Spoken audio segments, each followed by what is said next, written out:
The United States of America, a beacon of liberty, a land of opportunity, a nation founded on principles, not on mere democracy. We are a republic, not a pure democracy, a system carefully crafted to uphold individual rights and prevent the tyranny of the majority. A pure democracy, as envisioned by the ancient Greeks, operates on the principle of majority rule, often without safeguards for individual rights. In such a system, the will of the many can easily trample the rights of the few, leading to instability and injustice. The Founding Fathers, deeply aware of the dangers inherent in pure democracies, chose a different path, balancing the will of the people with the protection of individual liberty. Our Constitution enshrines fundamental rights, safeguarding freedom of speech, religion, and assembly, even when those freedoms are unpopular. It is this commitment to principle over fleeting popular sentiment that has allowed the United States to flourish as a beacon of freedom and prosperity. The Founding Fathers, steeped in the writings of Enlightenment thinkers like John Locke and Montesquieu, understood that the most significant threat to liberty often arises not from external forces, but from within, from the unchecked passions of the majority. To guard against this danger, they crafted a system of government based on limited powers, separated powers, and checks and balances. Recognizing that power concentrated in any one branch of government poses a threat to liberty, they divided governmental authority among the legislative, executive, and judicial branches. This intricate system of checks and balances enshrined in the Constitution stands as a bulwark against the concentration of power and the potential for tyranny. Central to the founders' vision of a stable and free republic was the principle of federalism, a system that divides power between the federal government and the individual states. Recognizing that a distant, centralized government could easily become unresponsive to the needs and desires of the people, they sought to preserve a significant degree of autonomy for the states. This division of power, enshrined in the 10th Amendment, served as an additional safeguard against tyranny, ensuring that the states retained a voice in the national conversation.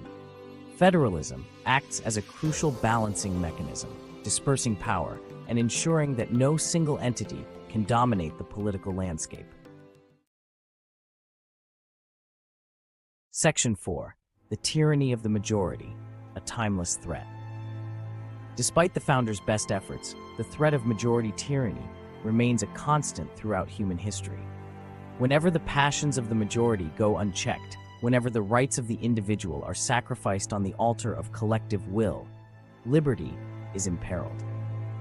History is replete with examples of democracies collapsing under the weight of their own internal contradictions, succumbing to the allure of populism. The French Revolution, initially a noble quest for liberty and equality, descended into chaos and bloodshed as the unrestrained passions of the mob led to the Reign of Terror. These cautionary tales serve as a stark reminder that the price of liberty is eternal vigilance, a constant awareness of the fragility of freedom and the ever-present potential for tyranny. Section 5.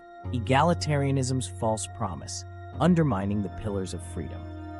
In recent decades, a new threat to the Republic has emerged, a threat that operates under the banner of egalitarianism, seeking to erase distinctions and impose a stifling uniformity upon society. This misguided ideology, often cloaked in the language of compassion and fairness, undermines the very foundations of a free and prosperous society. By seeking to eliminate differences in outcomes, egalitarianism inevitably leads to the erosion of individual responsibility, the suppression of initiative, and the stifling of innovation. This expansion of government power, in turn, erodes individual liberty, transforming citizens into dependents beholden to the state. Section 6. Preserving the Republic, a call to action. The American experiment, this bold endeavor in self-government, faces challenges both from within and without.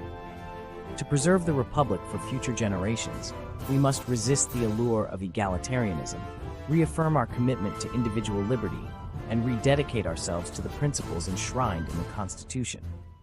This means resisting the temptation to cede more power to the federal government, instead embracing the principles of federalism and local control. It means fostering a culture of individual responsibility, where individuals are empowered to chart their own course and reap the rewards of their efforts.